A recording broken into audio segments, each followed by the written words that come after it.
Ayy, give me the chip, I need the championship. Wait, we got a dream, next to the team, yeah, we can handle it. Wait, soon as I go and I step in arenas, they call me the champ. They know what it is, know what I do, know who I am, who don't understand? Yeah, that's overdue. My trophy, say that's overdue. My ring, finna be immortalized. Yeah, they know it's true. They couldn't walk a mile.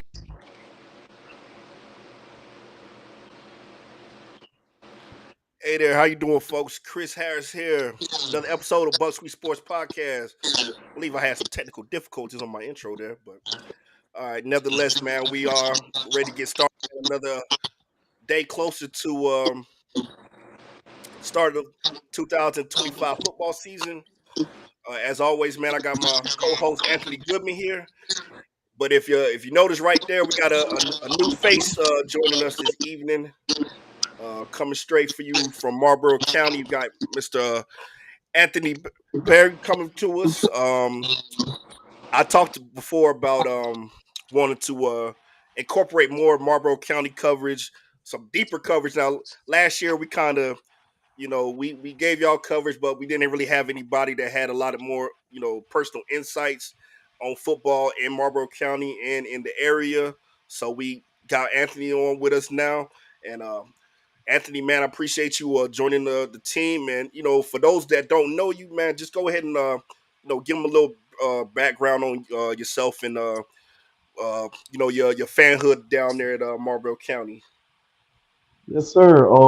My middle name's Anthony, but I'm Brian Anthony Berry, and I'm from Marlboro County. I've always been a Bulldog fan ever since I was born there. Was raised, grown up there. Marlboro County is very rich in football. They take that stuff down there seriously. But I'm 36. I just love football. So, Oh, yes, sir. Yes, sir. Well, look, man, I once again appreciate you joining us, man. And definitely looking forward to, all your insights and your information and what y'all got going on down there in Marlboro County. Had a lot of fun covering y'all last season. Like I said, Corey Johnson, Ryan Hunt, uh, two guys that really helped me, get this started off, when I was when they were at Clinton. So, they wanted me to keep on covering Marlboro County, and it's the least I could do. So mhm. definitely looking forward to that this season. Hopefully, real quick, man. Hopefully, everyone hear me good. Y'all can hear me good. Yeah. All right, cool. hmm Just want to make sure. I know we hmm had a little bit of technical stuff going on with the intro, but real quick for those that normally tune in with us, y'all know we love to engage with y'all in the chat. So please feel free to leave comments, anything we're talking about. Shout out your school, shout out your players, man. Talk to us. We'll ask us questions. We love to engage with the fans. That's why we do these live shows. But first off, man, like I said, one step closer to football. Week one. This is scrimmage week. Uh, hmm Kids gonna be hitting somebody else other than each other this week. So Facts. really excited about of course, really excited about that. And we'll run through some of the scrimmages that we for some of our local teams that we know that's going on this week. But real quick, I'm gonna go back to Anthony, and it's funny because I got two Anthonys before I had two Brandons. Now I got two Anthonys. I ain't trust. I ain't do this on purpose, man. It just happened to happen like this. Uh, but real quick, one of our first assignments that we had for Anthony was to come up with we put out a bunch of conference predictions for the season, and Anthony did one for hmm Marlboro County's region down there in South Carolina.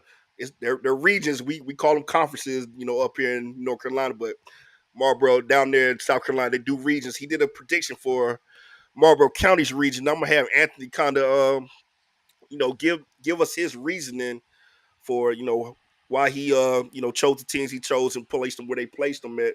I did, we posted it. We got a little pushback, of course. It's always, as always, hmm Can't make preseason. everybody happy. I said, yeah, Yeah. you can't make everybody happy. Preseason poses like people, there's always gonna be some pushback. But real quick, I'm gonna pull that up, and Anthony, if you want to go ahead and kind of give us your rundown of why you chose, what you chose. Okay. I put Marble County as number one because they have the majority of the talent coming back from last year. Okay. Uh, if you if you saw them play last year, the majority of their defense was freshmen and sophomore, except for Jakarion Keenan, Josiah Dyer, and the linebacker we had last year from Marlboro. They graduated off the defense, and the two corners we had. But everybody else was freshmen and sophomore, especially coming in this year with a new addition for PJ Williams from Scotland that transferred to us. He's going to be in the middle this year, where Josiah was. So he's very talented. All of them are D1 prospects. Jaden, Caden, and him are all D1 prospects, especially the linebacker crew. Y'all need to watch out for this year. You know, I think they are Landon. I think I'm saying his name right. Layden Chavis, number 33. He's moved to safety this year, so he's Okay. been playing a lot more safety. And I heard he plays like John Lynch in Tampa Mm. Bay. Oh. So he's a good hitter. AK-47. Yeah, and he's gonna be playing some kind of he's gonna play backup quarterback too, to Trey Blankley. So and just like that on offensive side too, we bring back him, the quarterback we had that number 7 Trey Blankley from last year. He was a freshman last year. He's a sophomore this year. And Troy Haley transferred from Darlington. He's a running back we got this year, so he can be starting running back. Had over 1,100 yards last year playing for Darlington. So, and Mika Littles is going to be main go wide receiver for us, and he got it invited to go to Dallas, Texas, to be in the national combine in December. So, and the reason I put Lawrence at number two is, well, they, it's between them and Dylan. It depends on how Dylan plays this year. You know, Loris is bringing back their starting quarterback they had last year. They are replacing a bunch of their defensive players, and and with Dylan, they got a new quarterback that's coming in that's supposed to be a phenom at quarterback. They said Bill Belichick said he had like an NFL arm. Oh, So okay. That's saying a lot. um yeah, I think that and the run. God, what's that wide receiver's name? Number 0 for Dylan Robertson. He's going to North Carolina. He's committed to Okay. North Carolina. So and with Ainer can be good. It's just the offensive scheme they use. Is if you don't have a good defense and you go against a good power offense that scores a lot, it's Hmm. going to be hard running the wishbone. And if you like to run the ball, it's only if you have a good defense. That's my take from watching him play us last year. Okay. And with Guacamole, I put them there, but I didn't see them play because our season got cut short last year. So, but with Georgetown being last, they didn't have a lot of depth because when we went down there and played, they only had 14 players on the team. Oh wow. Boy, no, Yeah, they had yeah, you can't play football like that without depth, Oh yes, especially sir. because your players will get tired after playing both ways all the time, man, if you ain't got no substitute. Okay. So that's why I put them for Region 5 3A. And, you know, I heard you mention a whole bunch of transfers, man. Coach CJ staying in that transfer portal, don't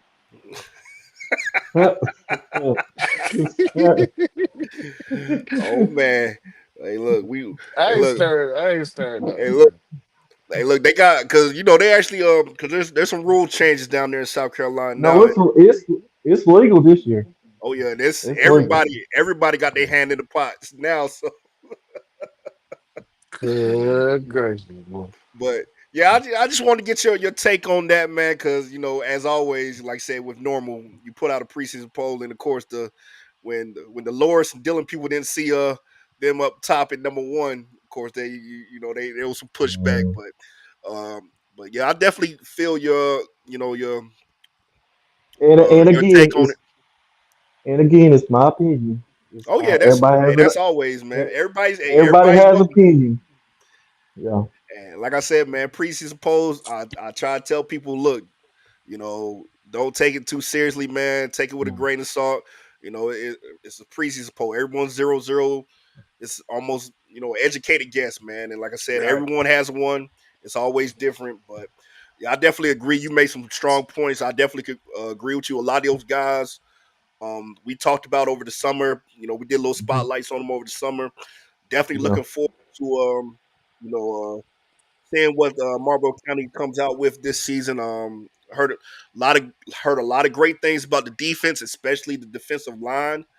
Like yeah, so definitely looking mhm, forward to seeing those guys play and a couple other nice pieces y'all got down there. And definitely, like I said, I already know what Corey Johnson brings to the table. Dennis McFadden, Ryan Hunt, all those guys, great coaching staff. So I know they're going to get the most out of those kids, and definitely, definitely, and you're gonna see Marlboro County in the conversation yeah, towards the end of the season. yeah, I could definitely see that happening. and especially with the quarterback we got this year, he's a dual threat, but he's left-handed. He throws left-handed, and Southpaw. yeah, I've heard from some people he went down when he was in 16U and went down to Florida and beat all them teams. Hmm. So he's I think SEC Prep has him ranked fourth in the state Okay. of South Carolina at his position. So and he's only a sophomore this year. He was a freshman last year. So Yeah. And I got to see him a little bit last year as a freshman. Kind of running like yeah, just coming in doing a little some gadget stuff. And yeah, I know Coach. He's gonna find the best way to utilize him. And like I yeah, said, I checked out his film. Definitely impressed with him. To think, man, the kid's only a sophomore, so that's Marble County fans enjoy that, man. You got 3 more years of him, and yeah, like I said, and the man, defense. it's gonna be fun to watch, man. It's definitely gonna be fun to watch. I feel like that team's gonna come out, especially the way everything went down last season with Mm-hmm. a chip on their shoulder and uh, hell, not even a chip, man. That's probably a boulder the size of Mount Everest. You know what I'm saying? So, Yep. um, yeah, definitely looking forward to checking them out, man. Definitely looking forward to checking them out. But real quick, man, like I said before at the beginning of the show, please feel free to comment. Shout out to the team in the chat. Any questions, any comments on what we're talking about, please feel free to engage with us, man. I see Ryan Sutherland in the chat as always, man. Always a big supporter. East Duplin radio broadcast team, him and Gino Kennedy. Ryan made my day, earlier when we was talking, man. I'm really excited about checking out those East Duplin Panthers, man. We'll get into the scrimmages a little bit later, but yeah, Ryan already let me know, man, that East Duplin and Kinston scrimmage next week is gonna be they're gonna be doing comment play by play for that on the NFHS network. So definitely gonna be checking that out. I see Mr. Wade Norris. We got East Duplin in here heavy, man. Mr. Wade Norris, his son Branson, quarterback for East Duplin, outstanding player. Appreciate you listening, sir. Definitely looking forward to checking. Like I said, I'm looking forward to checking them out, man. That's going to be one of the scrimmages next week that I'm definitely going to be kind of really interested in seeing how they come out. Quick. Uh, Speaking of preseason rankings and some pushback, I mean, Anthony talked about it. I was getting some pushback on my Carolina 2A ranking real quick, and I'll pull that up. Got this up here. Now, for the most part, I ain't getting no nothing from Lakewood, North Duplin, East Bladen. The complaints were going, man. These West Columbus guys were on me hard. Uh, like, and West Columbus ended the season last year 3-8. But they do return a good portion of their team. I think they only graduated 7 seniors. But I felt like for a preseason, man, this is a pretty solid ranking for them. I mean, I guess the only team you could probably, argue with maybe possibly is with Hopton, having gone through their coaching change and uh, had to go through the whole switching offensive And schemes and that's just I'm down the gonna third. say that's not just a coaching change. That's a whole Yeah, schematic yeah, change, yeah, bro. Like whole they yeah. were So only afford 3 weeks really to yeah, truly get a grasp of this offense. From my understanding, it's going to be wing T the same way that Wallace was like he was calling the Wallace. Um, hmm but just with a lot of those kids being raised up in that air raid under Joe Salas, it is going to be something that a lot of people are going to have to adapt to and find oh out yeah. where they fit in. Yeah. So So actually, like I said, some great points, but that's what I'm saying. Looking at it, that's the only team I could finally, kind of see, okay, maybe I could swap, them and Hopkins. But I mean, obviously, I think everyone would agree, Lakewood and North Duplin are the class of that conference. And as far as East Bladen goes, East Bladen returns a good group, and head to head, East Bladen beat West Columbus 43-0 last year. So like I said, I was a little confused with the pushback, but of course, I Mhm. get it. Like I said, preseason rankings. If you ain't high enough, of course you're gonna hear about it. But But Max Preps came out today with their rankings, and I was actually surprised to see they had West Columbus uh, ranked above Lakewood and North Duplin, and I believe East Bladen as well. I got to double check, but what they know I said that? What do they I, know?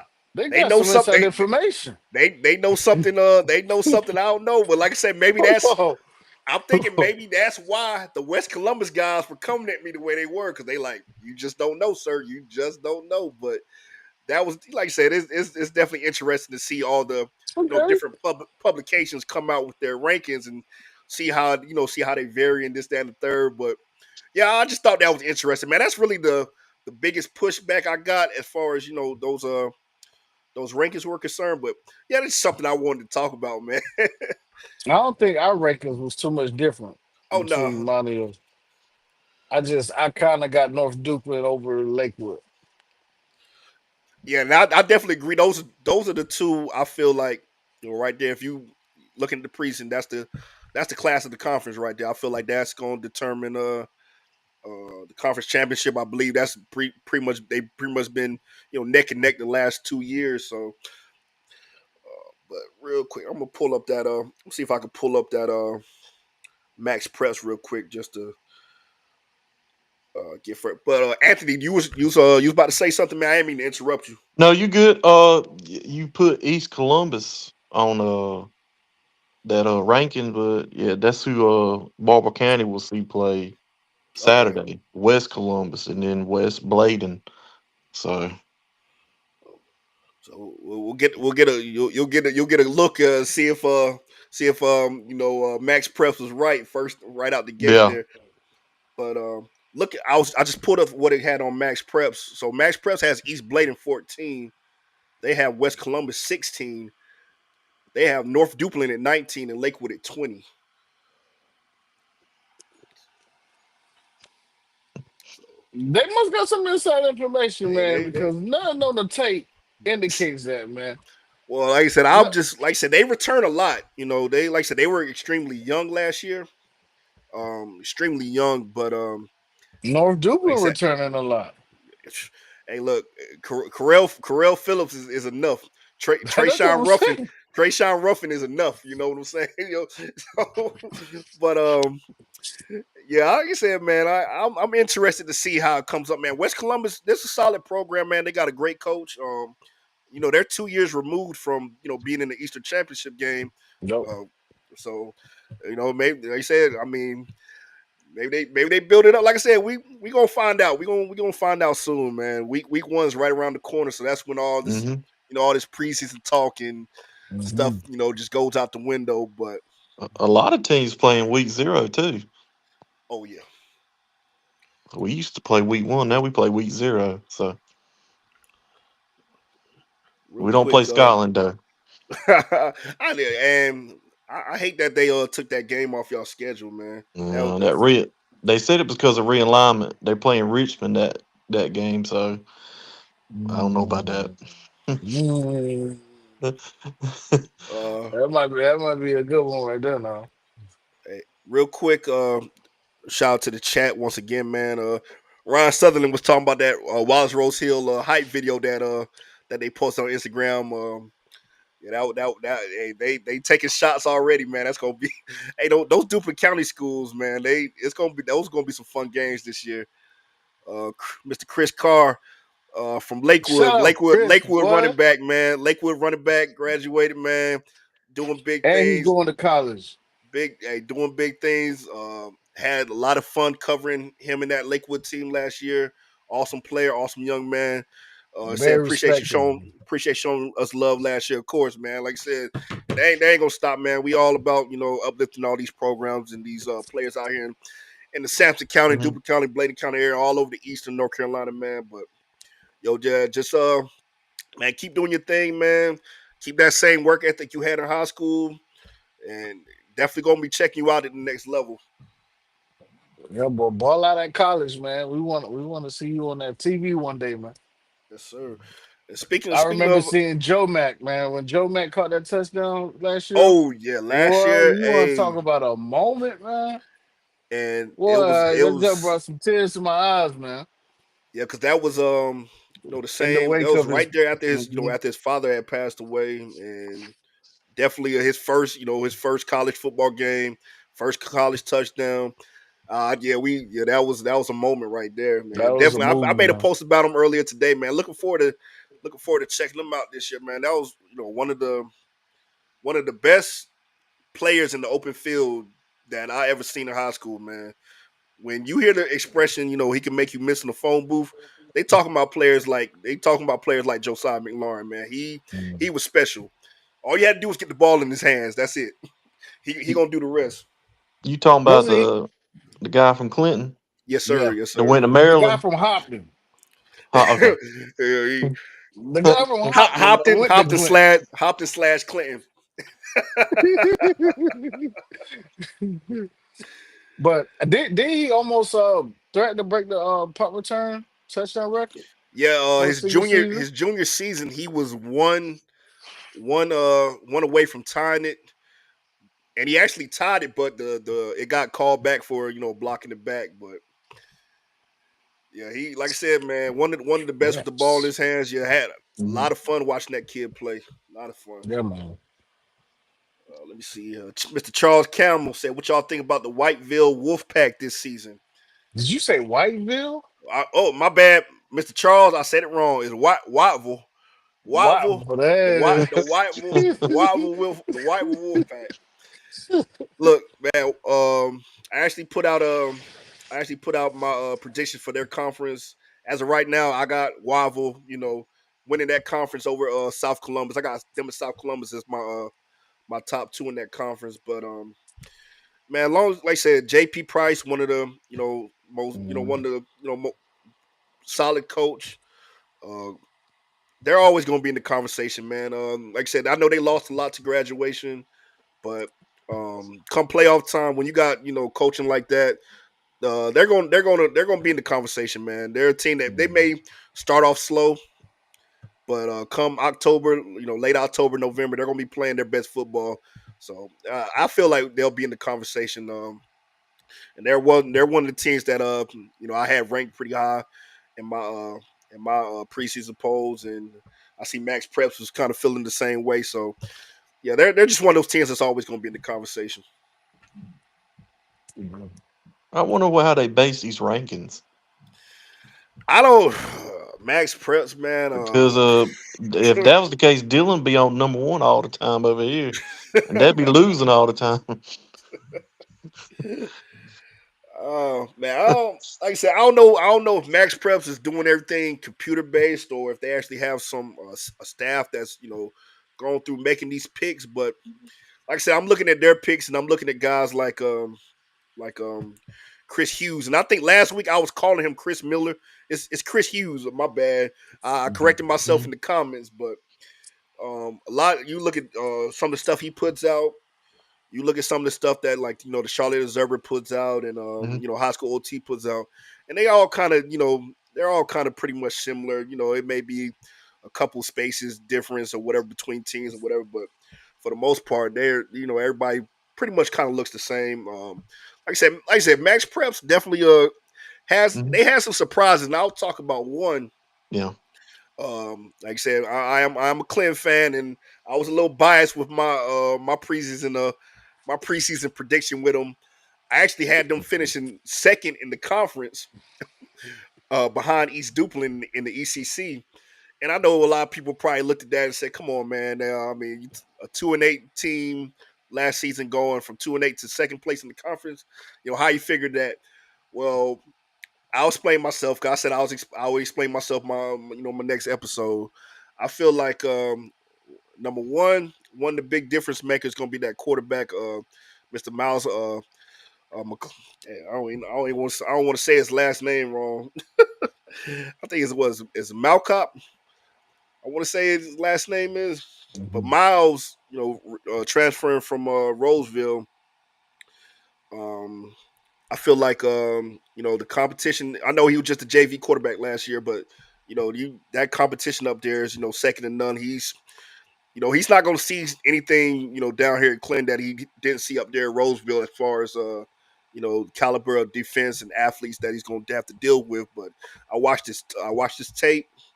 Uh, I mean, the kid got a good tape, solid. Looks like a really talented. He's a talented quarterback, and I feel like that's going to be a big difference maker for us. And for those That that know about Clinton last season, one of the biggest issues early in the season was just no offensive consistency. And one of Mhm. the biggest reasons was because we didn't have they were going back and forth with the quarterback, man. Mhm. We thought we had one kid, we switched him out, kept on Mhm. switching them out. If you think those first 3 or 4 games, we didn't score an offensive touchdown. Our first This is touchdown of the true. season Was a came on. defensive Uh, interception it or was a no, it was fumble recovery. Jaden Williams blocked a punt and scooped and scored against Yeah. Viper. So, and you saw later in the season when we finally settled in on the quarterback, it looked a lot better. So that's one thing I feel like Miles is going to come in and make a huge difference in that regard. Also, kind of like we talked about with West Columbus, Clinton only graduated 5 seniors last year, and I It's want to true. say 3 of them actually kind of started. So you Shout think out about all that. DJ Baggett.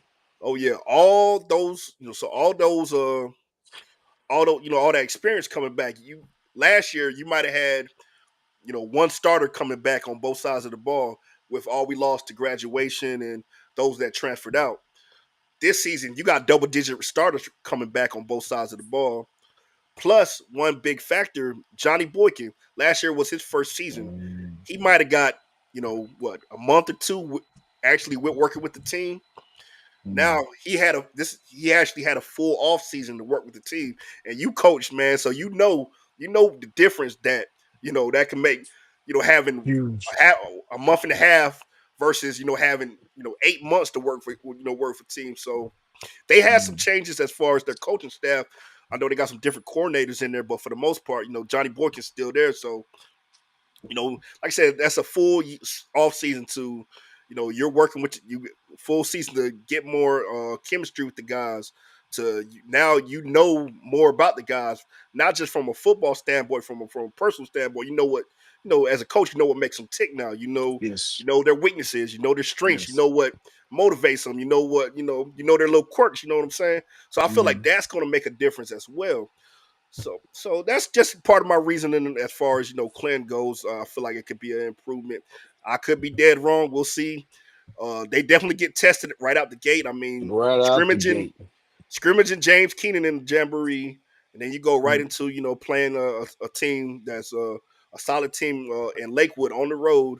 I feel like within those first couple of weeks, man, we're gonna know exactly how Mhm. big of an improvement Clinton's made. But that's just my whole Now, reasoning behind one where I thing, had put him at. Mhm.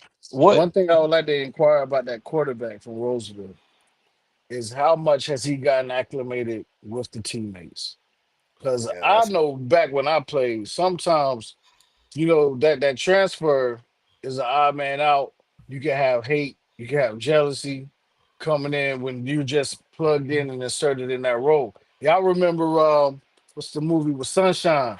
Um, remember the remember the Titans. Titans. Remember the Mhm. Titans. They were hating on Sunshine. Hard. You know what I'm saying? Like Mhm. sometimes that new guy complex can rub people the wrong way, and I'm just hoping that his transition is a lot easier, especially in this day and age where the kids, they're able to always, communicate via social media and play games together and build camaraderie, without having to be in the same room. I'm hoping that they're taking those steps where they're building their chemistry and camaraderie amongst each other and actually embracing him, and instead of just making him feel like the new guy. Yeah, what I picked up, I know it's just social media. I mean, it seems like everything. I mean, it seems like he's fitting in pretty well. I mean, I've seen videos with all the guys together and stuff. Him and a couple Yeah, of wide receivers working out on the weekends during dead yeah. periods and stuff. So I feel like everything fitting in pretty well. And I mean, I'm excited to watch actually get the kid see the kid play, man. His dad played at Clinton. He probably grew up, hearing all these stories about football, dark horse football, especially in the '90s, man. So it's probably got to be almost like a dream come true to actually put on that uniform and walk out there on that field, the same field that his pops played in, won a state championship. So definitely, like I said, I feel like he could come in and really be an X factor for us. And like I said, we How's got how's Reedsville looking? man, Title town? Reesville is Reesville, man. They still got that big tight end, man. They still got probably the best athlete in the state of North Carolina and Dante Neal. So they're going Reesville's gonna be in the conversation. I know for some of our Eastern teams, man, we're just hoping that the NCAA, Is they Kendra go ahead already and gone? keep him on. Nah, he's still there. Yeah, he's still there. So that's what I said. He's still there. They still got Dante Neal. They Reedville's one of those schools like just like a Wallace Rose Hill, just like a Tarboro, where Because y'all you played know. them, didn't y'all, in the state Oh yeah, game? yeah. We played him in the state championship game, man. I saw that. I saw that tight end up close and personal, and I The grown saw man dog.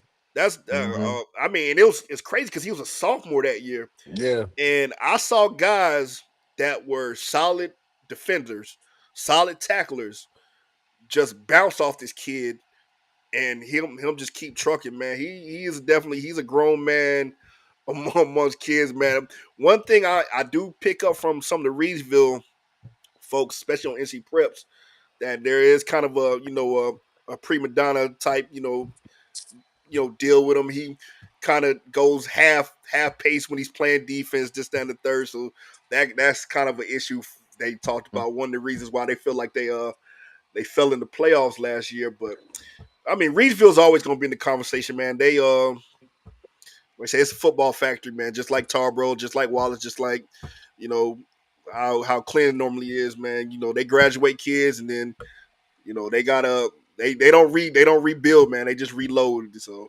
they're Mhm. definitely going to be in the conversation. I just Did hope he they just flip from Oregon? yeah. He's still Oregon. He's still Oregon, man. But I'm hoping Bill Coach Belichick Bill can ain't flip got him. to him yet. I'm hoping Bill can flip him, man. Mm. Now Oregon got that Nike money up there. Yeah, So it's all about that. It's all about that now, man. yeah. It is a recruiting tool. Yeah. It is a recruiting tool. Oregon stay decked out by Nike. Oh man. Real quick, let me hit back to the chat. Mr. Nathaniel Williams said Marlboro County beat Scotland County last year. Oh yeah, I remember that, man. That was a big Mhm. game for Mhm. Speedy, man. Speedy had a big game that game, man. Yeah. Charles Campbell says Clinton got to come to us this year. Yeah, that's always a tough, man. That's always a tough place to play, man. Going down there to Whiteville, the other Legion Stadium, as Wallace Rose Hill fans would say. Dale Jackson got a lot of enthusiasm at Clinton. That's funny. Some having them win the state. Okay. Oh, he probably he talking about He soccer. got he got He jokes. got jokes. He got jokes. Of course, our buddy, Mr. Charles Williams. He said, yeah, he said St. Paul's is in the building, man. Appreciate you listening in. He said Northeastern put us out in the. Charles Campbell said Northeastern put us out in the fourth round 2 years in a row. Yeah, that's a tough one, man, Who was that Charles. running back? Who was that running back St. Paul's had that one year? You're probably talking about. I know exactly who you're talking about. You're talking about Baldwin. Yeah. Yeah, he's at. I think he's at James Madison now. But I Hmm. remember we played him. I want to say I want to say his junior season. Yeah. He ran all over us, man. I think he had over 300 yards that game, 5 touchdowns. He's a tough back, man. But I think yeah, I believe he's up at Charles Madison, James Madison now. Yes, Mr. Charles, I ain't forgot too. St. Paul's versus Yeah, 71st. St. Paul's 71st. We ain't forgot. That may have to be the game. That may have to be the game of the week that week. 71st is loaded this year too. Oh, yes. But Mr. Charles over here think that Man, look, St. Paul's might could do something against. look, I don't know. 71st is a smoking gun, man. I Yeah. don't think ain't nobody East of 95 got anything for 71st this year. I think we said on last week's episode who's gonna come in second place. I It's like mean, Larry Brown thinking. I ain't want to sound too harsh when I said it, but I was making the poll and I was like, man, I was making the ranking and I was like, man, I mean, it doesn't matter who I put 2 through 5, but real quick, man. Once again, man, thank y'all for listening in, man. Thank everybody for the chat for engaging with us. I kind of been neglecting the Instagram, but I see we got some James Keenan guys in the house. Okay, appreciate y'all listening. I know everybody. I know Duplin County is buzzing about that Wallace Rose Hill hype video. So, like I said, it's gonna be some the trash talk has already started out there. Real quick, that brings me to we got scrimmages this week, y'all. So the next It's a just one like it's one pop. step closer. Yep. These guys have been hitting each other for the last couple of days. So now this is the first chance that they get to hit someone else other than their teammates. So this is Hmm. really where the talk the talk all the talking stops and you And the kind of start pads. the pads now the pads are doing the talking. But real Hmm. quick, I just kind of want to get you guys as your opinions and outlooks as far as preseason or scrimmages go. A lot of fans sometimes, just like a preseason poll, take a scrimmage a little bit, Yeah. too seriously if they don't see what they don't, if they see something they don't like. In my opinion, as far as scrimmage has always been, a lot of times a coach is not going to roll out, Yeah. their entire game plan or playbook in a Nope, scrimmage. nope. Especially these first, especially especially this first one. Basically they're looking to see what they got, man. There's position battles going on. There's kids that, coming out and this is maybe their first time, actually, playing varsity football and getting used to the speed of the game, stuff like that. I mean, it's in my opinion, it's always been really vanilla. Like I Yeah. said, they're not going to go out there and they're not running their best plays. They're not, game planning. They're going out there and they're seeing kind of seeing what they got. Now, when the ones are on the field, yeah, I'm kind of locked in. You know what I'm saying? I'm seeing. Hmm. I'm looking for some improvement. I'm looking for some consistency, chemistry. What mistakes are being made. Just that but I'm not taking it to heart. You know what I'm saying? Because like I said, Yeah. a lot of times it's real vanilla, but I just want to get you guys' opinion as far as what for your respective teams. I know Anthony, you're gonna be looking at Marlboro, and I know Anthony, you're gonna be checking out your boys at Hopton. So I kind of just want to get a feel of what you guys are gonna be looking for this week when y'all teams engage in their first scrimmages. For one, if I can start, I know don't believe hardly nothing you see out here in these jamborees, especially them 707s, man. To go along with your point, there's a particular team that's on your hat over there, sir, that didn't do nothing that they ran in the real game on 707s. Mm, I don't even think they played their ones like that when we played them. That's when we lost our middle linebacker at a 7-on-7, and they didn't run like hardly any schemes or nothing that they would run in the game. So it's kind of like a dress rehearsal. You're more so, seeing lineups, seeing fits. Hmm. Um, you know, like you say, you're not trying to show your hand, especially with people having everybody has access to huddle now, where Oh it yeah. ain't hard to get, film on Mhm. people now. So if you're actually trying to change something up and not be redundant, where people can just expect what you done last year coming into this year, you never show your hand that soon. It's really a dress rehearsal to see what lineups look like. Kind of test strength a little bit. Um, I ain't gonna lie, I am very intrigued to see how this wing team is coming back to hopping after so many years of the air raid. Where does Joe fit in this? Where does Reggie fit in this? I mean, you go from being the number one receiver in the state in that conference to now you're in a run heavy offense. How does this mold for him? So I'm really intrigued to see that transformation that's going to go down in Hopkins. I'm also intrigued to see what's going on in Midway as well. Tank was a big asset of that offense down there at Midway, but now you got people like Jeremiah Blue and Nathan that's stepping up. And Nathan got super duper track speed, but Oh will that yeah. track speed correlate to football Mhm. speed? Is what I definitely want to be keeping an eye out on. I think Coach Sloan has been having the boys in the weight room heavy. Um, from my understanding, Coach Cross is kind of along them same lines too. They brought in some help with Coach Joyner. He's the new Oh D yeah. line coach, and he'll be the JV head coach. I think he's going to provide a lot of insight to that staff as well down there in Hopper. So I'm just intrigued, man, and it feels good where like I can actually watch this without no dog in the fight. You know what I'm Yeah. saying? I ain't, got- I ain't got no kid playing. I'm not coaching. I really can just be a fan. Yeah, be You a know, fan. Yes, that's always a good. That's so always a good feeling. it feels better. It feels good to be back a fan again. Oh Do I yes, miss sir. coaching? Heck yeah. I miss those students a lot, man.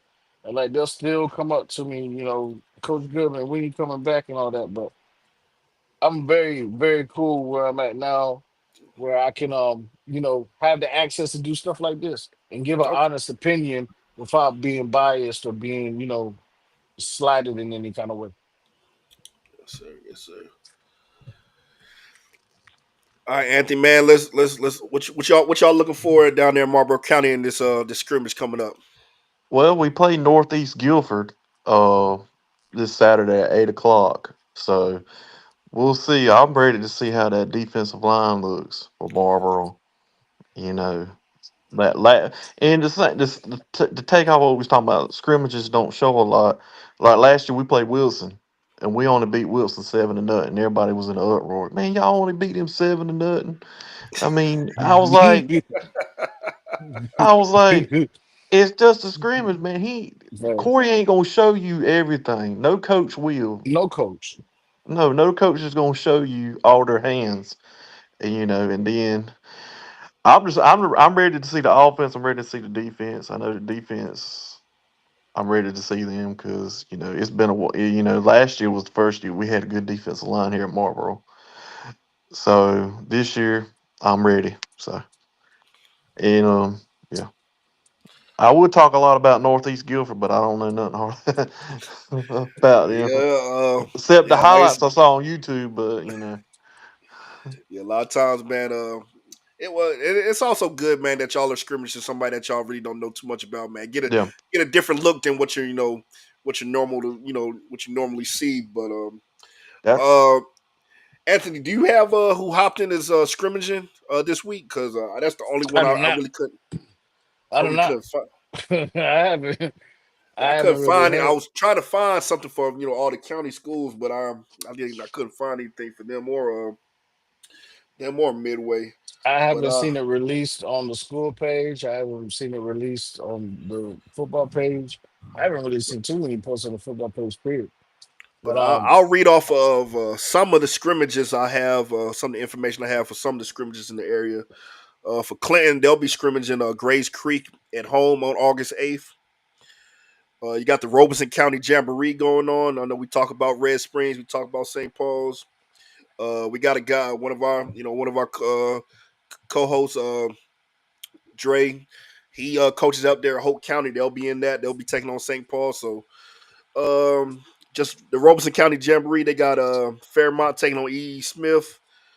Looks like Mm. Lumberton taking on Red Springs.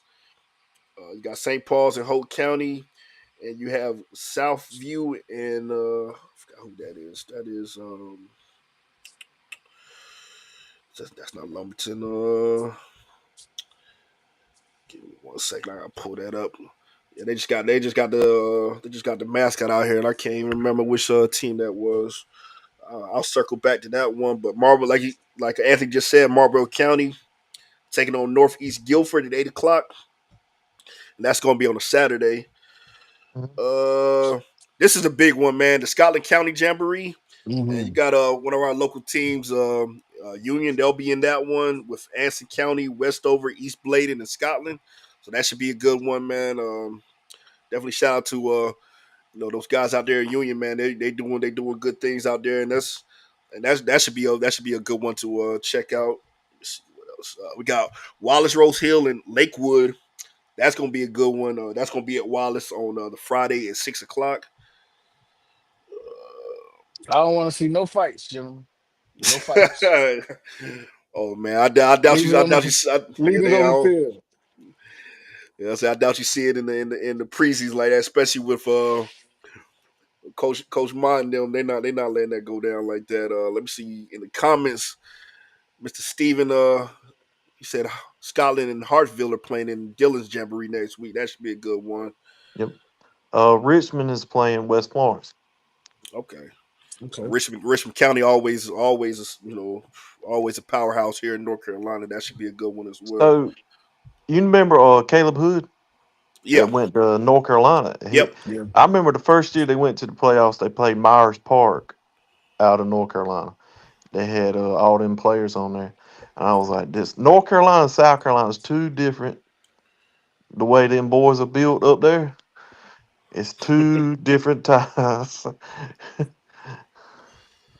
Oh yeah, man. But to circle Is it back to that something in the Robeson. water? Oh, it's something. It's definitely There's something in something the in the water. water up there in North Carolina. It's something in the water. I used to feel like that when we play those teams out west, man. I remember we state championship game back in 2006 playing Burlington Cummins, man. They had an offensive lineman. Boy. Man, that Joker was so big, man. I mean, he couldn't even get in a 3-point stance. He just kind of bend down, but when he come around and do a down block on you, man, he was eating us up. Grown man So, strength. the Hmm. Mountain Boys, man. But real quick, I'll circle back to the Robeson County Jamboree. That was Purnell Sweat that's going to be taking on Southview. On KM Visions on Instagram said Hopkins going to be playing at an East Duplins scrimmage on Friday, and they said the teams there are going to be Whiteville, Hopton, and East Duplin. So Hopton's going to get a good look, man. If if they're going against East Duplin, they get to see that wing T perfected right there in front of them. So that's going to be that's a good test, man. Anytime you're scrimmaging teams like that caliber, like I said, you got Whiteville and East Duplin there. That's gonna be you're getting a really good look right off the gate. You know what I'm saying? Mm.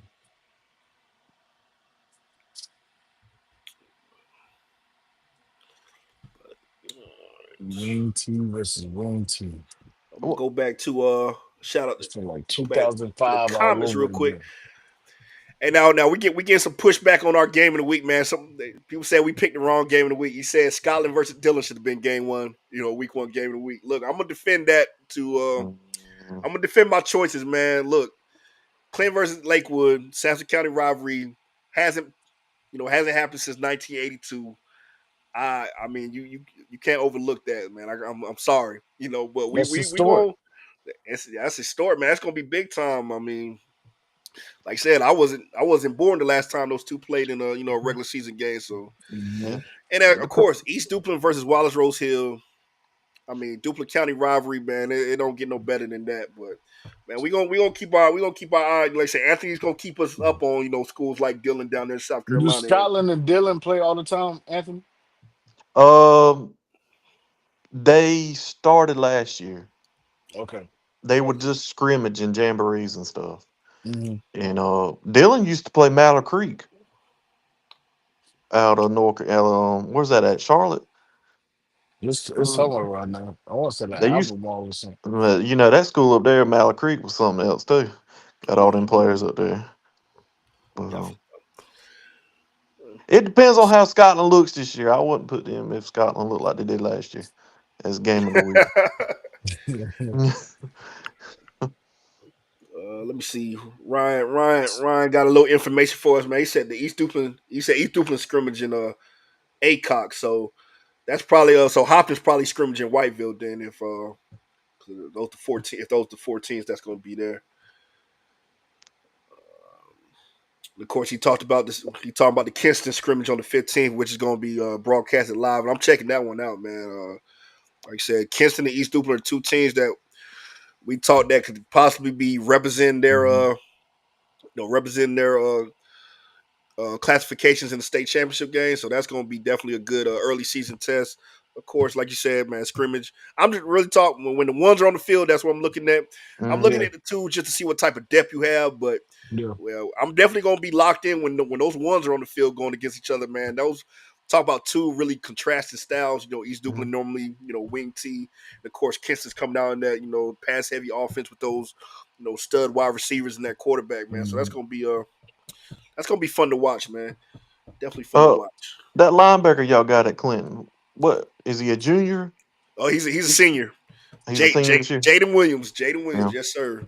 Okay. Hey, what? Hey, He's good. oh yes sir. Hey, look, I'm like I said, I'm a little biased, man. You see, I got the C on my hat, man. But one of the best linebackers in the state. Regardless of Yeah. classifications, man. Definitely one to if you some of these scouts definitely need to be hitting them up. But Hmm.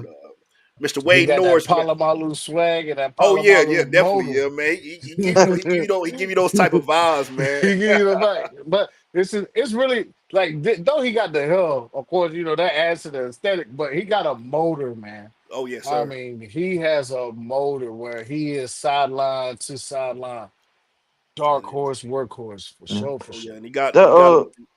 Jacarion Keenan, he gave me Ed Reed vibes. Oh yeah, Mm. he And was a hitter, Mm. man. He was a yeah. hitter. That's why like I said, man. There's actually a highlight from when he was at Clinton during the playoff game. And this is when I first kind of really started seeing Tyreek Copper, the wide receiver from Kinston. They were playing them in the playoffs. 2003, I want to say, first round of playoff game. Man, there's a highlight with him, you know, hitting Copper on a bubble screen, and yeah, that's to carry on. He was always a hitter, man. Always one of the best, one of the best tacklers on the team. But yeah, when I saw him down there in Marlboro, I said, yeah, y'all gonna like this kid. Y'all gonna y'all Yeah. gonna love this kid because Hmm. he definitely brings it. He brings the heat every play, man, He and he definitely had a looking hit. forward. He had a hit when we played Dylan on. They did like a Oh yeah, screen I route. remember seeing that. I remember seeing that. Pop! You hear that thing go pop over the stadium. And I was like, God, he's But fast hey, too. did they say, "Ooh, my baby"? Yeah. Hey, Yeah. when you hear one of their mamas say that right there, oh, you don't heard Yeah. somebody. No, there was a woman recording it said that over there. He said, "Ooh," Hey, look, but I he was, post. but he was fast too. He'd be at the safety position, and right when you saw him out there, he would be right there, and like he was fast. So he was He was, very, I mean, pure athlete, man. He didn't do this much down there in Marlboro County, but he played some wide receiver when he was at Clinton as well. And like I said, man, had awesome hands, great speed. You can give it to him on a jet sweep, and he'll take it to the house, man. But yeah, definitely looking forward to seeing. Like I said, another kid, man, just a local kid. Looking forward to watching him play up. He's down there at Clemson, so definitely looking forward to seeing him play on Saturdays coming up soon. Mr. Stephen Hudson said Scotland versus Richmond week 2. That should be our game of the week. We'll consider it, man. We'll consider it. I'm gonna look at all the the games going on that weekend. We'll see what we got here. Mr. Man Charles Gill says, said Birdie gets no love. Hey, look, man, I got a good friend of mine, man. I went to school with. He actually moved before we got to high school, but his name's Douglas Jernigan. He played at Bertie and actually coached a little bit up at Bertie, and I think we talked about them before. I gotta do. Like I said, I'm trying to expand a little bit. And like I said, anything going on in Eastern North Carolina, I'm trying to you know monitor it and have our hands in it. But I know Bertie's up in that area around like the Northeasterns and Eaton Holmes and Hertford counties and stuff like that. So we're gonna try to if y'all got something going on, man, we'll be talking about you. Trust me, we'll be talking about you. But it's like I said, we're trying to keep it all Eastern based. I know we spoke a little bit about Reedsville earlier on, but we for the most part we try to keep it all Eastern based and local and stuff like that. But we'll if y'all got some brewing up there, man, let me know. I'll check. Y'all got some players up there. Send me some names. I'll check them out. I always do. Real quick, man. Let's see. That's pretty much it for the chat. Mr. North pretty much confirmed what we was talking about. Yeah, Hopton and Whiteville gonna be playing, and then CB and CB Acock and East Duplin. All right, so in the chat, any scrimmages that we missed that we should be talking about this Friday, man? Let us know, man. But definitely looking forward to checking those kids out, and man. And like I said, first time we get to see that contact. First time we get to see that little but like Anthony was saying, man, Can I ask y'all a don't question? what's up? This is actually probably one moment where people are actually getting a chance to tackle. Have y'all heard about this? Lately, some practices, some schools, they just do wrap ups because they so. I've heard about that. I've Mhm. heard about that. What? How do y'all feel about that? About just wrap ups and not actually performing actual tackles at practice? I feel like I guess just teams are worried about the injuries and stuff happening Yeah. in practice. So I understand it from that point of view, but at the same time, like anything in football, man, if you're not practicing it and you're not going 100% in practice, when it comes to the game, now you're asking the kids to go, and they're having that same little muscle memory of going, half, Yeah. arm tackling and trying to barely wrapping up, and I feel like that's why a lot of teams have issues as far as defense goes when it comes to tackling. I mean, Yeah. I guess it's to each his own. I don't know Or exactly even what. getting acclimated with taking a hit. Yeah. Oh yeah, that If too, you're not taking that hits too. at Because you're practice, not taking hits in you get, practice, you know what I'm Uh, saying? and somebody you get that first handoff on Friday night, and somebody come yeah. through that. Yeah, it's oh, We're like I not said, in it's Kansas it's it's a, anymore. it's a different world, man. Yeah. It's a different world, different game from obviously from the time that we played. But yeah, I have heard stuff like that. I don't know if any of our teams are doing stuff like that, but we I know Clint, we did have a lot of issues as far as guys not really wrapping up and tackling last season. And I'm hoping that's something we really focused on as far as practice goes. And it was always fun. I listened to the games, and Mhm. my old defensive coach, Coach Jeff Saville, one of the, he's a, a defensive guru, legend in, state of North Carolina, in our area, and just to hear his disgust on the radio when when he would see half-ass plays on defense. Yeah, you could tell he just it bothered him to the core because him being a defensive guy. So Yeah. yeah, I'm hoping that's not the case, but like I said, it was a surprise because, like I said, I know safety is a concern, and Yeah. it would suck. You got your star running back or somebody gets hurt, during practice, But I mean, that's just kind of one of the things that just comes with the game, and I It comes believe with the sports. it comes with What what sport. But what can one say? I believe it's People not get just hurt high every day, school. B. I believe it's not just high school because I feel like it's some team. I feel like some pro teams are on some stuff Yeah. like that as well. Yeah. So, and another thing though too about these 7-on-7s. Don't it's like everybody talking about, oh Lord, this guy looks so good. I said I could go out there and throw the ball on 7-on-7. If you ain't got no defense bearing down, offensive line. I mean, so I could go out there and throw a I touchdown. understand. I understand that. I definitely I understand that. All mean, you got is somebody saying one, yeah, two. Like that's it. There ain't no real pressure in there. like, oh man, this man looked good. This quarterback threw about 5 touchdowns. I was like, let a defense come out there and see if he throws 5 touchdowns. Then you talk to me.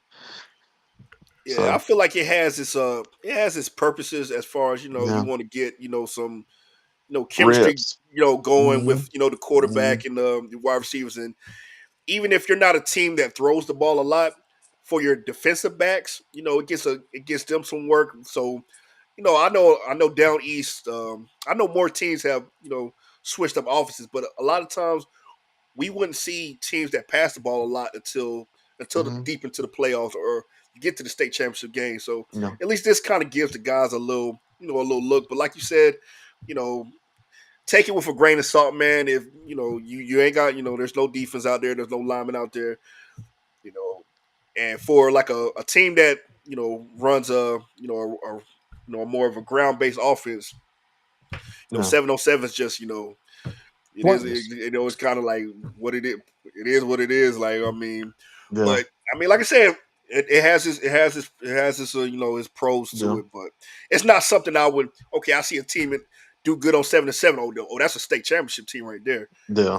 Nah, I would not do that. Like no sir. Like come on Mm. now. We kind of let's calm that down, man. Wait till you get the big boy. Because in my opinion, I feel like championships are one up front, man. Offensive line, defensive line. Mhm. If you don't, you can have all the athletes in the world, man.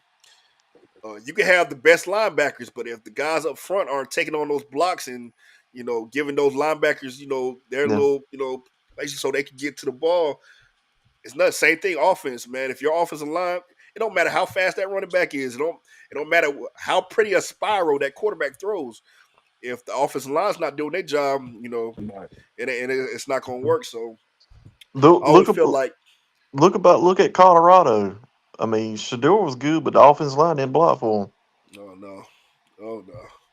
Like I Can said, only it's do it it's so much the games are won and lost up front, man. So Yeah, that's in the that's that trenches. in the train. Look, yeah. and that's why here at Bucksby Sports, man, we love our trench warriors, man. I always Hmm. try to show offensive linemen some love, man, because those guys they don't get all the accolades and the shout outs in the newspaper sometimes, but I mean they got one of the most important, the one of the most important jobs on The the most field, man. important. Dude, the play So don't start without the O line. oh no, Nope. oh no. Without Like I that said, center, the man, play don't even get started. your running back can run a 4-3, be out there leaping over people like Saquon Barkley, but like I He said, it ain't don't got matter how nobody. fast, that sports car is if you can't get it out the garage. You know what I'm saying? Yep. Like I look at Barry Sanders' career, right? Nobody ever pays attention to how many negative run for losses that he had. Oh, Like he got a lot of his yards because he could break a home run. But majority of his carries were runs for a Hmm. negative game. Hmm. Like you said, you can have all the gifts in the world, bro. but But it's, it's you very you hard to get, it's very you hard may be able to without no lie. dodge 2 or 3 tackles, but man, you got 11 men coming at you, man. Come on now. Eventually, you Look, going down. It's tough, man. look You at got to have the big boys. Big boys got to be look doing their job. look at Barkley. He was at the Giants, and the Giants didn't have an offensive line. He went to the Eagles. Look what he did last year. He had a line that could block for him. That- Hey, that's a smart man. He went to a place where he could extend his career Yep. because the it pass. wasn't it wasn't happening. It wasn't happening in New York. So No. no sir. Real quick, on the chat, Charles Campbell said, he said we play West Columbus, first game of the season, August 22nd. That's Wival, so we get to see what West Columbus is, how they are right out the gate. And someone on Yeah. Instagram has said that should be another one of our games of the week. And like I said, man, we're gonna try to spread the love the best we can. We're not gonna be picking the same teams every week, but like I said, if y'all got a good game, man, and like I said, I'll definitely or I may put it up for a vote. Let the followers decide who gets it. But yeah, we definitely gonna be trying to definitely spread the love this year. And like I said, I'm curious about West Columbus, man. Y'all got me intrigued, so I'm definitely be keep my eye on. Well, I'll get to see them Saturday play. Oh yeah, definitely. You gotta let definitely gotta let give us a scouting Let report, us man. See know. what you We need a let scout us report. know. I want to know what Max Preps though, man. Please inform us. Hey, look, and I forgot to mention, man, Max Preps actually got Clinton at 15 in the 4A. So I was that's one of the surprises that kind of I was like, okay, hey, maybe my bold prediction is on the money, but yeah, I definitely want to know what type of what their thought process is as far as some of the teams and where they put them at. Like I said, I don't know if it's all computer based or if they actually got a staff that's actually checking these teams out and seeing what they got coming back and just down the third. Yeah, what's the criteria? Like, are they looking about returning players? How many seniors are on the team? That's kind of how I normally You know, I try to look at how many people they graduate. I try to look at the stats and see, okay, who's the key guys that left? Is their quarterback back? Is there 1,000-yard rusher back? Just that's kind of how I go, and then I mm, look at some of the younger guys they got coming in and how many they graduated. But mm. see, man, like I said, man, appreciate everyone listening in, man. Like I said, feel free to engage with us in the chat. Any questions, any comments y'all have, or anything we talked about. Let me see. See what am I thinking about? Tarboro. Hey, look, man, look. And that was Mr. Sean Bond. And look, I spoke on Tarboro last week, man. Like I said, Tarboro is the class of 2A or the newly formed 2A.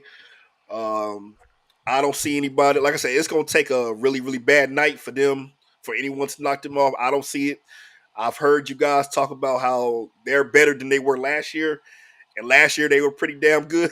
So that's kind of scary thinking about it. So yeah, I really don't think anybody has anything for Tarboro. I would like to see some of our local teams kind of get a shot at them to see how they fare. But man, Tarborough's the class of the 2A East. So I definitely got them pegged to go to what this will be their 10th straight state championship game.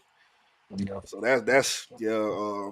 And I was listening to Coach Craddock's interview during their media day earlier. Man, like I said, man, they got the coaching, got the athletes, and they got the fan base, man. Because I know they have that home stadium rocking, man. That's a passionate group of fans. So right Yeah. there, that's home. They get that's a disadvantage already. One thing I am looking forward to seeing later on in the season, Tarboro and Kinston. That game that's gonna be a really good game to check out. So, but appreciate you listening, Sean, man, and appreciate the question, man.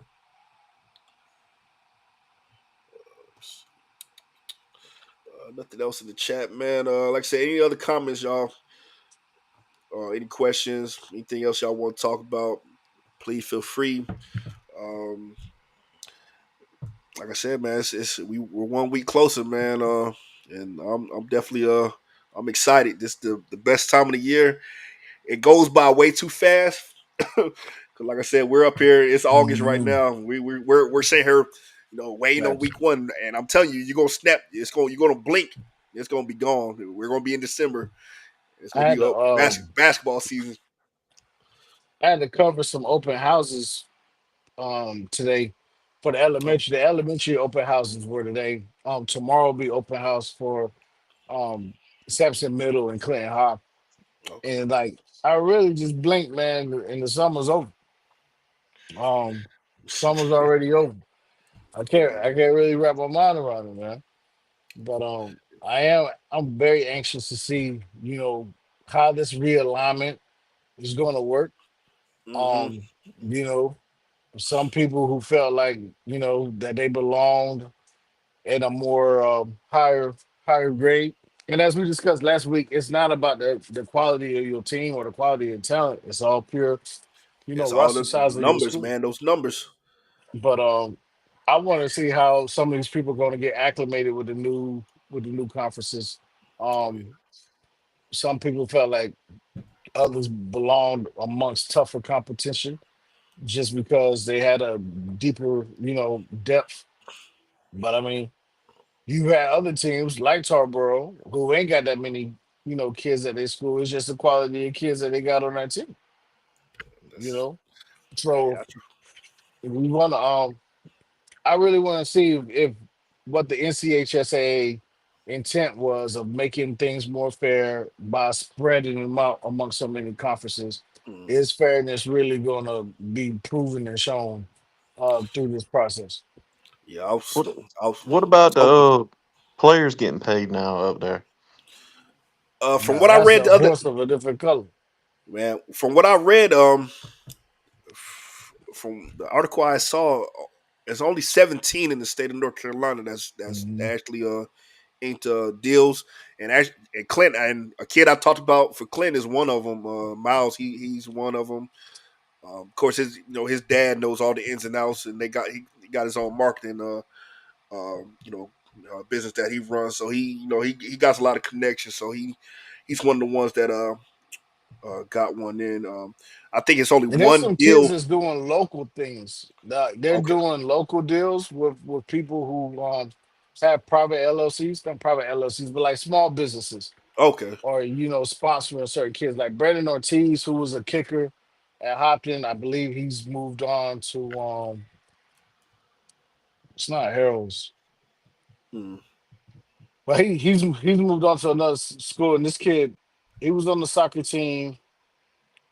He was kicking 50-yard field goals, but a little local clothing company kind of picked him up and Oh gave yeah, him an NIL I deal. did see that. Now was it just like a apparel thing, or was it actually like Yes, yes, yes, a yes. cash deal? Yeah, it was a apparel deal. Okay, South Johnson. Thank you, Junior. Shout out Junior, man. Yeah, he went to South Johnson. okay. Okay, I think what high school OT had reported. I think they were just reporting like the guys with like actual like cash. I guess got Yeah, cash, like still. actual cash deals, and the highest that I saw was one guy's getting. They didn't name any names, but one player's getting 1.7 million deal, and Yeah. I like I said if I had to guess, and I think I was talking to Anthony before we got on live about it. I want to say it's the quarterback from Greensboro, the one that's going to Tennessee. Plays for Grimsley. I believe it's him that got the highest deal, but don't quote me on that. I'll do some more research on it as far as, but that's one of the things we talked about. We thought is that something that's going to water down high school athletics in North Carolina. And I gave Anthony a story about how I think it could be a good thing. I mean, like I said, as long as it's not used as far as a recruiting tool or anything like that, cool. But like I said, somebody had given me a story about Zamir White back in the day when he was in Scotland. And there was a Mm. local sporting goods store that was selling shirts with his nickname and slogan on the shirts, and they were making pretty good profit, and none of that was going, no none of that was going to the kid. Uh, so like I said, when you see stuff like that, okay, I can see the need for it, you know, but like I said, a lot Mm. of the stuff is going to be local deals, nothing crazy, no crazy dollar amounts.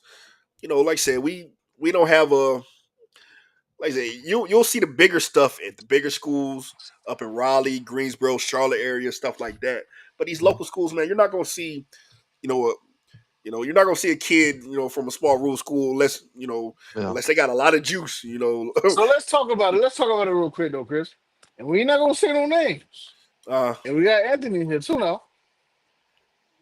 Wouldn't sponsoring be like also getting people a crib to stay in so they can be within that school jurisdiction? I don't know if it's And gonna that's not fall. necessarily an NIL, I don't but know. Like I said, I think there's limitations to the point where what they can offer the kids. mhm, Like I said, like you said, a apparel deal, something like that. Apparel deal on social media, but or like offering I said, housing, I don't know. I don't see them offering housing.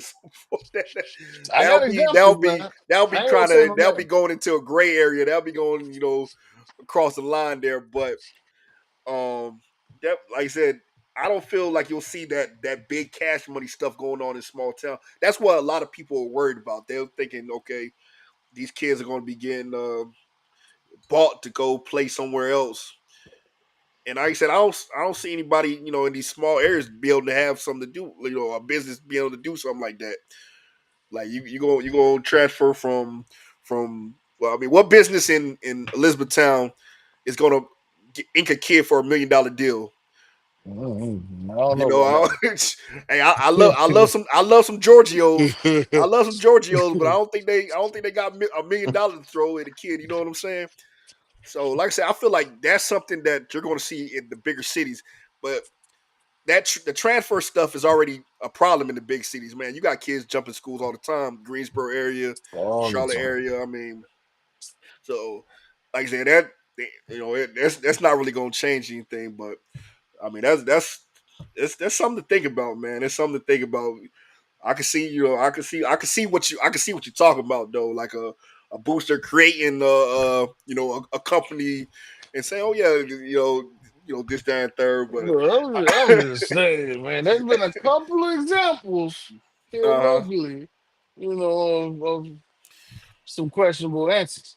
But as long as you move within the statutes and limitations and Like I whatnot, I said, mean, I you do feel what you like got to do. this. I feel like it's something that's they're going to be really monitoring. Somebody's gonna have oversight of that stuff. So, like I said, Right, that kid that got the 1.7 million. I know it ain't nowhere around here. You know what I'm saying? Like that. right. I'm pretty sure it's the kid from Greensboro, Mhm. Grimsley. But yeah. But let me see. And Grimsley won over Hoff, didn't they? Yeah, They beat Hoff last year, right?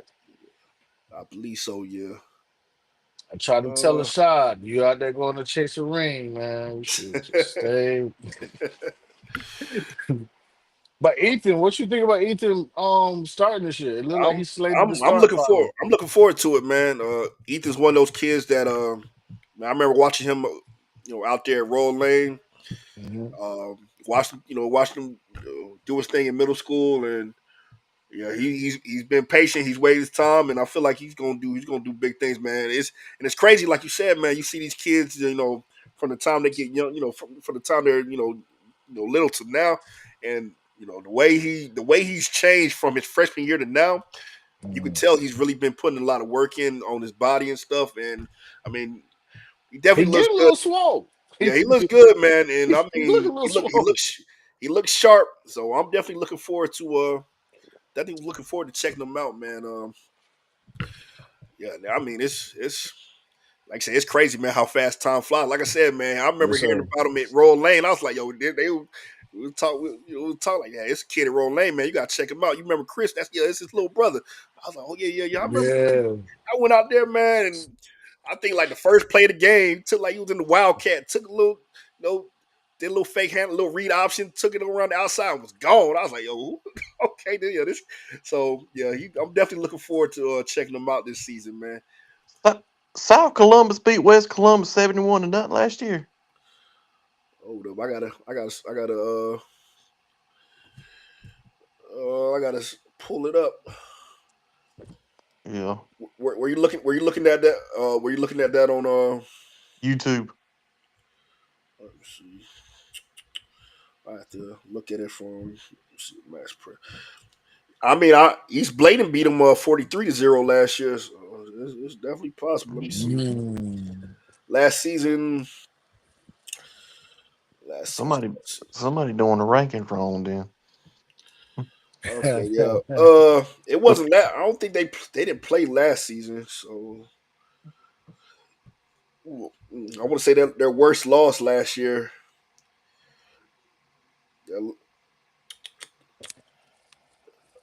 Oh yeah. There you go. 71-0. October 11th last year. Yeah, oof. like I said, they were young last year, man. They were extremely young. I looked at their roster and they had, I mean, it was kind of similar to what you look at when you're looking at Union. A bunch of sophomores, a bunch of freshmen. Like I said, they only graduated 6 or 7 seniors. So they were pretty young last year. But yeah, they took some bad losses, but I don't like I said, somebody knows Somebody something, knows man. something. somebody must have transferred in. Somebody drinking something. When they did that, somebody must have been drinking something. But yeah, that was like you said, that was kind of part of my reasoning of where I had them placed. But real quick, I'm gonna go back to the chat real quick. We had a couple other questions. Sean Bond asked my question, asked about our opinion on 1A, and we talked about this. I feel like in the 1A East, I got Wilson Prep coming out, and on the West Side, I feel like it's either going to be like either Robbinsville or Andrews, one of those far West Mountain teams. Now I've heard a Jeff, lot of quarrel about people talking about Wilson Prep should have went up 2A. But then again, you, those are the same people that think it's about talent and not about roster size.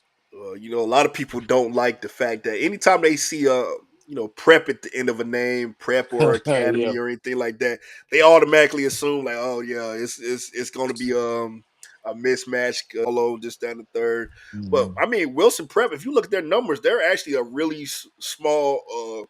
They're one of the smallest 1A schools in the state. They got a really Yep. small, and they're not that old either. I think they only been around for a couple years, so These I mean, effects. they attract the talent. They got the talent. I mean, it is what it is. But they're in, despite what people say, they're in the right classification.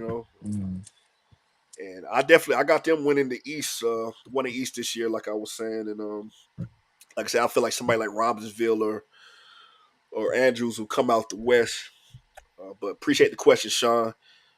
Jeff Dill, who I'm pretty sure that got to be the quarterback's dad, man. He said thoughts on Pender County. Um, No, we didn't talk about that, man. I got PTSD. I got nightmares. well, look, that big running back's gone, man. They graduated Jeremiah Johnson, who was an absolute tank last year, man. Ridiculous, put up some ridiculous numbers. They got a couple guys though. I checked out during the offseason. Like I said, Jeff Dill. I don't know if you're the quarterback's dad, but I checked him out. He's an awesome player. I believe his first name is Austin Dill, number 15 for Pender. He's solid, man. I seen they got a couple off a couple linemen that look good.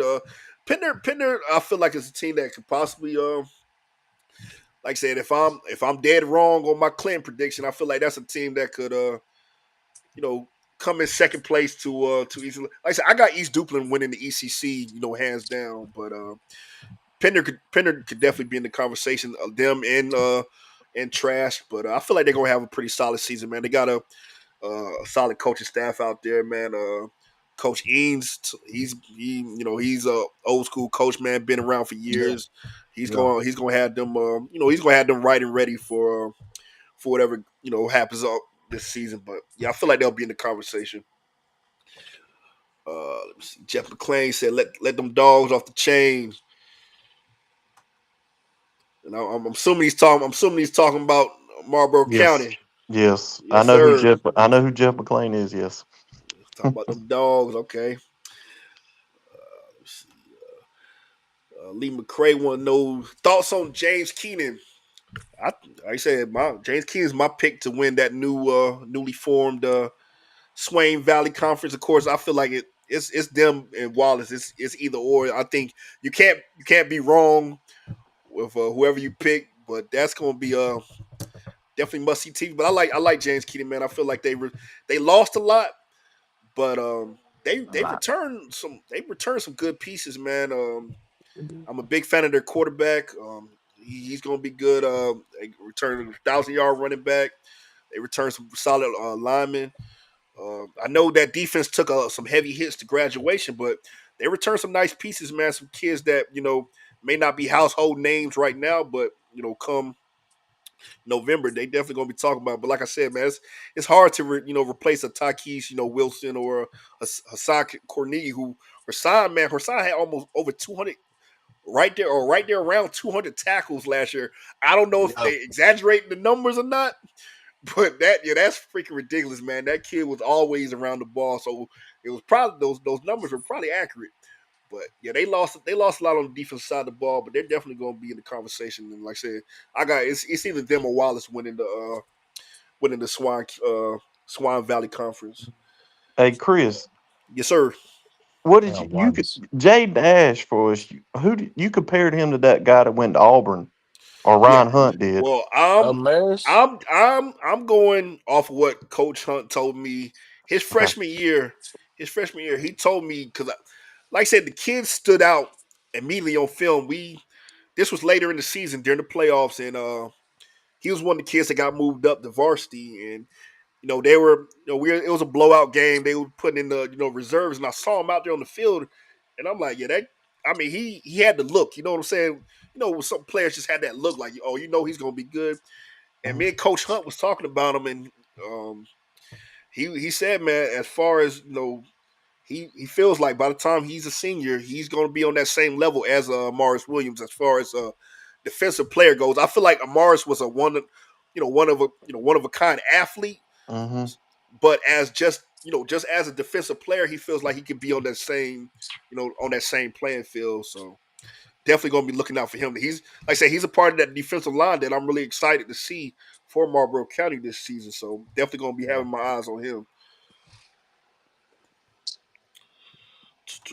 Travis Johnson said, "Clem, I expect Clem to bounce back from last season. You can only go up, yes, sir. You can only go up. I mean, you was 2-8 last season. I hope he going up. You know what I'm saying? Let's see. Sean Bond, Marlboro County, Martin County. You consider them an underdog or I did before their quarterback transferred. I heard their quarterback transferred to Monroe, so I feel Mm. like that kind of hurt them a little bit. They kind of set them back. But that's a team I definitely they were a team I was looking at preseason. But I'll still keep my eye on them. But they could definitely I would consider them a sleeper. Let's see. Tony Hamilton said, "Do y'all think this year that Marlboro County beats Dillon?"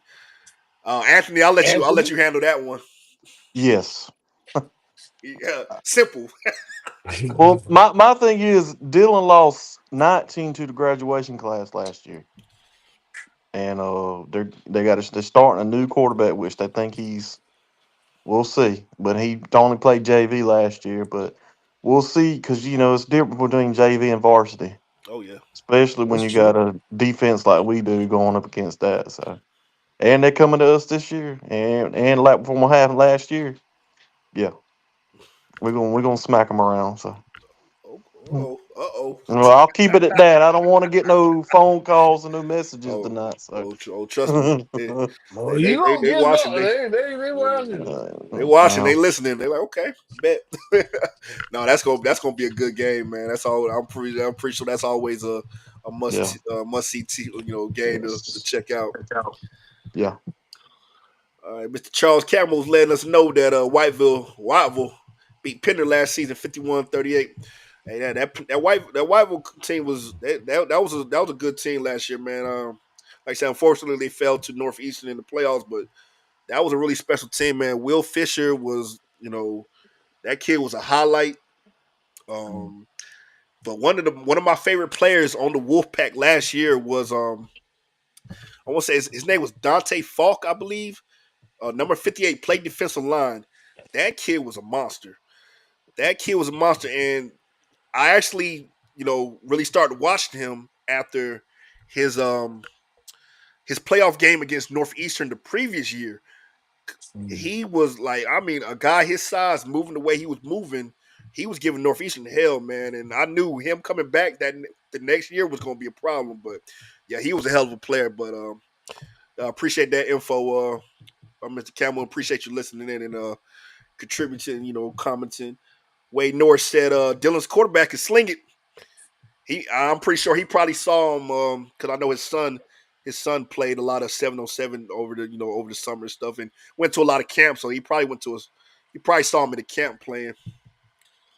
We'll Well, see. what did Anthony say earlier though?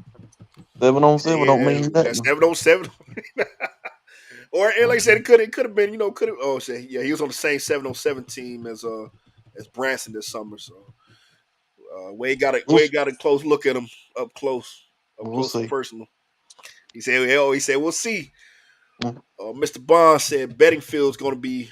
He said he's going to be good this year, guys. He said got some coaching from Tarboro.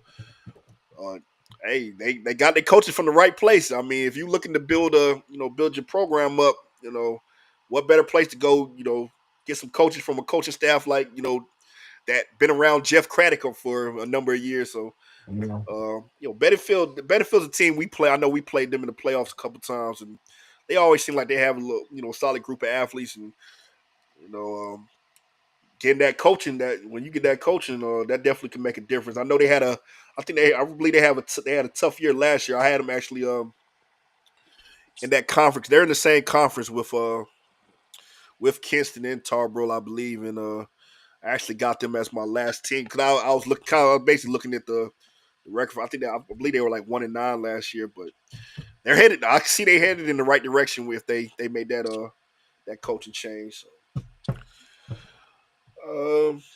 I don't know, man. You fellas got anything else you guys want to talk about this evening before we start to kind of wind things down? Mm. I just have a shout out before we leave. Oh yeah, it's one thing I didn't want to forget, man. And I was gonna do it earlier, but I want you to talk about y'all family celebrating this week, man. I want you to talk about them if that's what you was gonna bring up. I think we thinking about the same thing. Um, it's a major, man. It's major. It's major.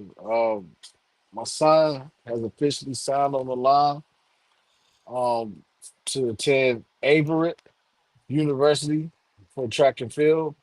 Um, I'm beyond proud. If people really knew the story of what transpired, of how he was in a car crash, um, had to kind of recoup and whatnot, had to go through some hoops and hurdles to make sure he wasn't in concussion protocol, which I swear to God, I thought he was concussed. I thought he was about to go into concussion protocol, and that was that. But he got checked like over 3 times um to get him cleared. And even I think it was like the day before regionals, they made us go again just to be sure, just to be sure. But Dr. Yang checked him out. And I know Dr. Yang, with him being a coach as well, he was a swimming coach for a long time there at Clinton. He ain't just gonna clear you to clear you. Like, he genuinely worries about the health for the kids and whatnot. So he cleared, he qualified for states and regionals. He performed pretty well at states, and he got an offer. And I think he thought that it was over. You know what I mean? He wasn't getting Mm, the calls that he wanted to get regarding basketball. He did get one basketball offer at Ferrum, which is also in Virginia. Averett's in Danville, Virginia, where I have some family at. So that was like all lining yeah, up, and they were offering a lot more, financial assistance than Ferrum was offering. But Danville was closer than Ferrum, and Ferrum was really just offering him a developmental spot and not a full varsity spot on the college. As opposed to here at Avery, he'll be on the varsity track and field team, and the coaches actually implore him to, walk on and try out for basketball at Avery. Um, there's a familiar face on the staff. The assistant coach, Charles Robinson, used to be a coach at Hopkins, a track coach at Hopkins. So he has some Hopkins alum that's going to be nearby that can give him some guidance. And if it's okay, I'll let him say a few words, man, because I'm okay, I'm yeah, I'm yeah. real Bring them on, proud, yeah, man. I'm bring trying. them on. I try not to get too emotional when I speak about this boy, because it's been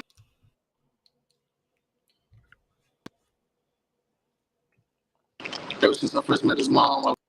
I just took a love to this kid. So I'm gonna let him speak for himself. Oh yeah, yeah, bring them on, man. How y'all doing? Hey, how you doing, man? Hey, first off, man. Hey, look, man, it was a pleasure covering you the past couple years, man, and just want to say congratulations on the offer and just kind of tell the people, man, how you feeling right now? You excited? I know we're excited to see you go on to the next level. I mean, it's just it's exciting and shocking.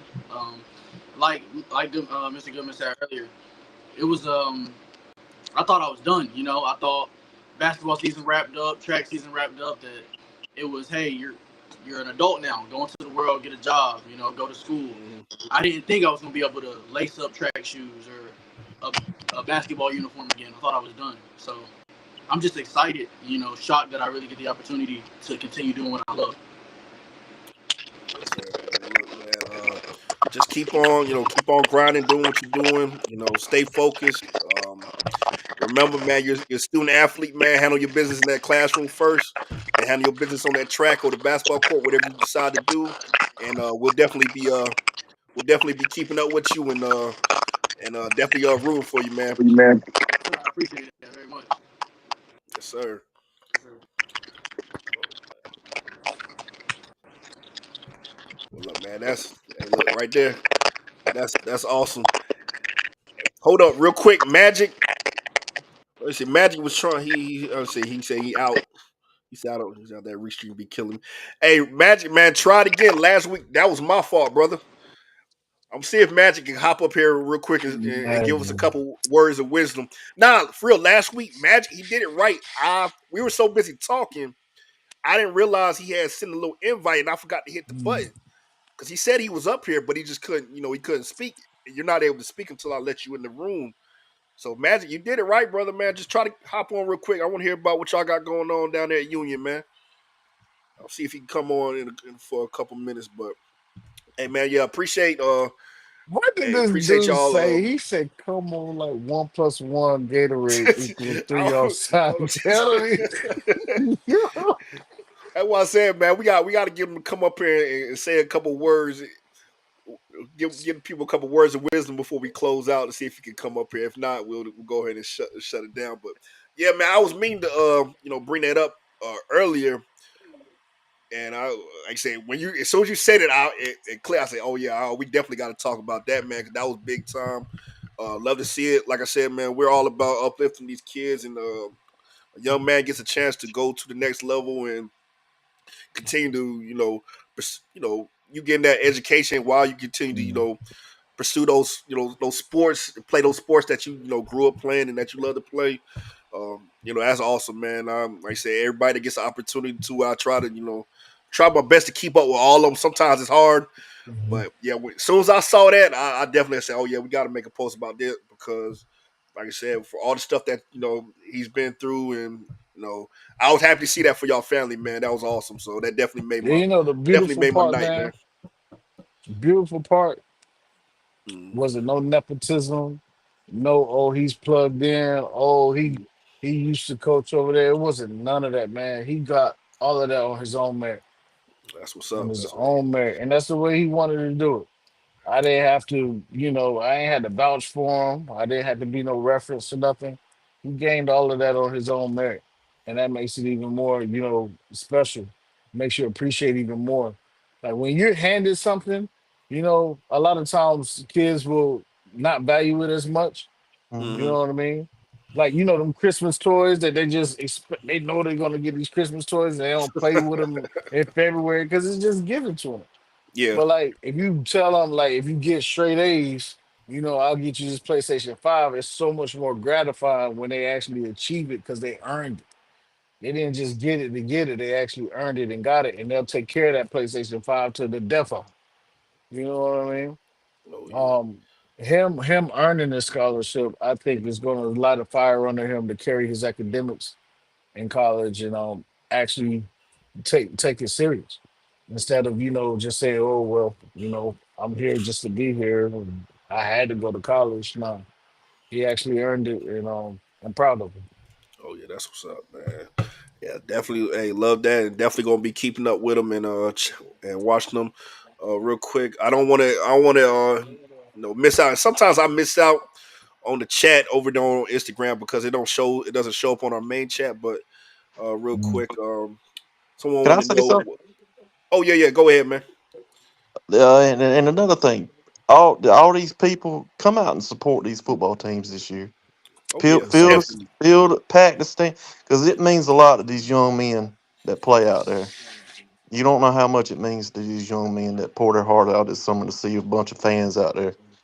Yes, sir. So Yes, sir. You tell me, God honest truth, man. Some of the most discouraging things is seeing only, 6 or 7 parents yeah, out there, and you got 20, 30, 40 kids on your team, and yep, only there's, 10 parents out there in the stands, man. You know how deflating that can be mm-hmm, to a Exactly. kid? That's making them lose the battle before the wars even started. yep, Because they looking back, trying to see where mom and dad at. yep, Yes, sir. So, like you said, Anthony, man, I 100% agree with that, man. That's not just supporting the school, that's supporting the mentality and the psyche of your child, giving them that support. mm-hmm. Like I said, we had one question on Instagram. I wanted to, like I said, sometimes I forget the Instagrams up here because it doesn't show up on the main chat. He said real quick, who do you got winning in the jamboree? Clint or James Keenan? Hey, look, man, it's the jamboree. It's a scrimmage.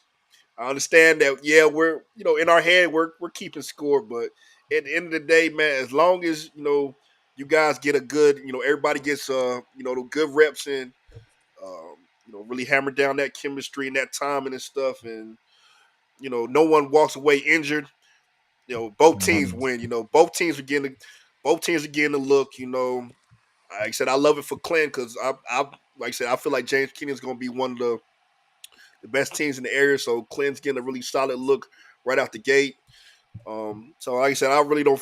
Like I said, we all as fans, we're keeping score in our head, but there's no winners and losers in the jamboree like that. But like I said, man, of course I'm gonna be biased. I'm gonna say I hope Clint wins, but I mean either or, man. Like I said, as long as everybody's getting good looks, good reps, and no one walks away injured, hey, I'll be cool with that. I mean, Yes, sir. let me see what Magic said. Magic said, keep on waiting You waiting permission. on permissions. Oh man. Well, look, man, we gonna try to get that up there. We gonna try to get Magic up here next week, man. Hopefully, man. We got to get him up here soon, man. We gonna figure this thing out, man. Me and him gonna get on the phone. We gonna hammer out the technical issues he got, and we gonna figure this out, man. Because it's always fun to listen to hear what the Midway Magic Man slash Union Magic Man now Yeah, he has to union on say. the way now. I don't even know he can go back home now. But real quick, shout out Coach Jonathan Ward out there at Trash. He said, "Remember the Titans." I know. He said, "I know." You said, "I know." I Yeah. probably missed it, but yeah, yeah. Shout out to him, man. I'm definitely looking forward to checking out Trash Sunshine. this year. But real quick, man, we're gonna go ahead and start the close out, man. I once again appreciate everyone listening in. We'll be back next week with some more stuff to talk about. Get out to these scrimmages, man. Get your first look at all these local teams. Mm-hmm. Hoping everyone has safe, injury free, scrimmages. Get some good Please. looks, get some good reps in, man. Cool Shout to too. all. Oh yeah, Yeah, not too hot out there in them scrimmages either. oh yeah. Shout like I said once again. Shout out everyone that listened in. Please feel free to like the video, share the video. Yes, If you sir. haven't followed us on any of our social media pages, follow us on Facebook, Instagram, YouTube, and Twitter. So uh, for all the guys, man, both Anthony's, Chris Harris, man, Shutting Down, Busby Sports Podcast.